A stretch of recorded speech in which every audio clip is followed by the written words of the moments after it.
ನಮಸ್ಕಾರ ವೀಕ್ಷಕರೇ, ಜನತಾ ಟೈಮ್ 7ಗೆ ಸ್ವಾಗತ. ನಾನು ಮೇಘ್ನಾ. ಖಾಸಗಿ ಶಾಲೆಗಳಿಗೆ ಟಕ್ಕರ್ ನೀಡುತ್ತಿರುವ ಸಂಬರ್ಗಿ ಗ್ರಾಮದ ಸರ್ಕಾರಿ ಶಾಲೆ. ಎಸ್ ವೀಕ್ಷಕರೇ, ಬೆಳಗಾವಿ ಜಿಲ್ಲೆಯ ಅಥಣಿ ತಾಲೂಕಿನ ಸಂಬರ್ಗಿ ಗ್ರಾಮದ ಕನ್ನಡ ಹಿರಿಯ ಪ್ರಾಥಮಿಕ ಶಾಲೆ ಇಂದು ಗ್ರಾಮೀಣ ಪ್ರದೇಶದಲ್ಲಿ ಮಾದರಿಯ ಶಾಲೆಯಾಗಿ ಹೊರಹೊಮ್ಮಿದೆ. ಕರ್ನಾಟಕ ಮತ್ತು ಮಹಾರಾಷ್ಟ್ರ ಗಡಿ ಭಾಗದಲ್ಲಿರುವ ಈ ಶಾಲೆ ವರ್ಷದಿಂದ ವರ್ಷಕ್ಕೆ ದಾಖಲಾತಿ ವಿದ್ಯಾರ್ಥಿಗಳ ಸಂಖ್ಯೆಯಲ್ಲಿ ಏರಿಕೆಯಾಗುತ್ತಿದ್ದು ಖಾಸಗಿ ಶಾಲೆಗಳಿಗೆ ಸಮಾನ ಸ್ಪರ್ಧೆ ನೀಡುತ್ತಿದೆ.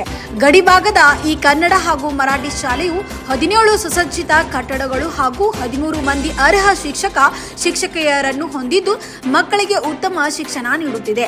ಶಾಲೆಯ ವಿಶಾಲವಾದ ಆಟದ ಮೈದಾನ ಮತ್ತು ಸ್ವಚ್ಛ ವಾತಾವರಣವು ಖಾಸಗಿ ಶಾಲೆಗಳಿಗೂ ಸವಾಲ್ ಎಸೆಯುವಂತಾಗಿದೆ.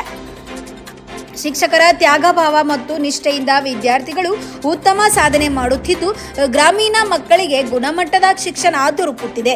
ಈ ಶೈಕ್ಷಣಿಕ ವರ್ಷದಲ್ಲಿ ಶಿಕ್ಷಕರು ದಾನಿಗಳ ಸಹಾಯದಿಂದ ಡಿಜಿಟಲೀಕರಣ ಶಿಕ್ಷಣ ನೀಡಲು ಮುಂದಾಗಿದ್ದಾರೆ.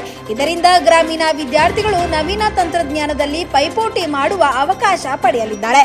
ಗ್ರಾಮೀಣ ಪ್ರದೇಶದಲ್ಲೂ ಕೂಡ ಉತ್ತಮ ಮೂಲಸೌಕರ್ಯ, ಉತ್ತಮ ಶಿಕ್ಷಕರು ಇದ್ದರೆ ಸರ್ಕಾರಿ ಶಾಲೆಗಳು ಖಾಸಗಿ ಶಾಲೆಗಳನ್ನು ಮೀರಿಸಬಲ್ಲವು ಎಂಬುದನ್ನು ಸಂಬರ್ಗಿ ಶಾಲೆ ಸಾಬೀತು ಮಾಡುತ್ತಿದೆ. ಶಾಲೆಯಲ್ಲಿ ವಿದ್ಯಾರ್ಥಿಗಳ ದಾಖಲಾತಿ ಹೆಚ್ಚಾಗಲು ಕಾರಣ ಅಂತಂದರೆ ನಮ್ಮಲ್ಲಿ ಒಳ್ಳೆಯ ಒಂದು ಗುಣಮಟ್ಟದ ಶಿಕ್ಷಕರು, ಸರ್ಕಾರ ನಮ್ಮಲ್ಲಿ ಏನು ಮಾಡತ್ತಪ್ಪ ಅಂತಂದರೆ TET CET ಮೂಲಕ ಶಿಕ್ಷಕರನ್ನು ತಂದು ಇಲ್ಲಿ ನಮಗೆ ಇದನ್ನು ಮಾಡತ್ತಾರೋ. ಅದರಿಂದ ಈ ನಮ್ಮ ಶಾಲಾ ಮಕ್ಕಳಿಗೆ ಒಳ್ಳೆಯ ಒಂದು ಎಲ್ಲ ವಿಷಯಗಳಲ್ಲಿಯೂ ವಿಜ್ಞಾನ ಆಗಿರ್ಬೋದು, ಗಣಿತ ಆಗಿರ್ಬೋದು, ಕನ್ನಡ ಆಗಿರ್ಬೋದು, ಹಿಂದಿ ಆಗಿರ್ಬೋದು, ಸಮಾಜ ವಿಜ್ಞಾನ ಆಗಿರ್ಬೋದು, ಇಂಗ್ಲೀಷ್ ಆಗಿರ್ಬೋದು, ಎಲ್ಲ ಭಾಷಾ ಶಿಕ್ಷಕರನ್ನು ನೇಮಿಸುವುದರಿಂದ, ಗುಣಮಟ್ಟದ ಶಿಕ್ಷಕರು ಬರೋದ್ರಿಂದ ಎಲ್ಲ ವರ್ಗಗಳು ಚಾತು ತಪ್ಪದೇ ನಡೀತಾವೆ.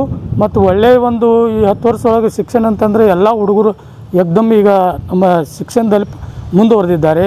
ಅಷ್ಟು ಹೇಳೋಕೆ ನಾನು ಖುಷಿ ಪಡ್ತೀನಿ. ಮತ್ತೊಂದು ವಿಷಯ ಏನಂತಂದರೆ, ಈ ಸರ್ಕಾರಿ ಶಾಲೆಗಳಿಗೆ ಕಳೆಯೋದ್ರಿಂದ ಈ ವಿದ್ಯಾರ್ಥಿಗಳಿಗೆ ಮುಂದಿನ ಭಾವಿ ಜೀವನದಲ್ಲಿ ಒಂದು ಜಾಬ್ಗಾಗಿ ಒಂದು ಭವಿಷ್ಯ ಐತಿ.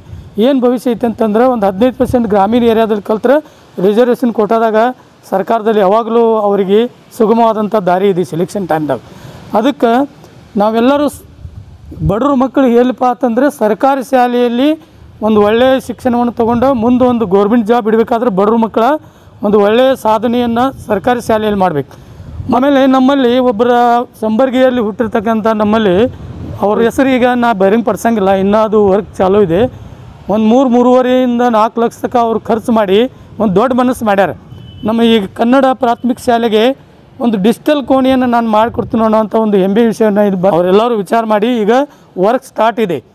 ಅದು ಯಾವಾಗ ವರ್ಕ್ ಡನ್ ಆಗ್ತೈತಿ ಅದನ್ನು ಉದ್ಘಾಟನೆ ಸಮಯದೊಳಗೆ ಅವ್ರ ಹೆಸರನ್ನು ನಾವು ಬಹಿರಂಗ ಪಡಿಸ್ತೀವಿ. Anand Kumbar. Bureau report, Janata Time 7 Athani.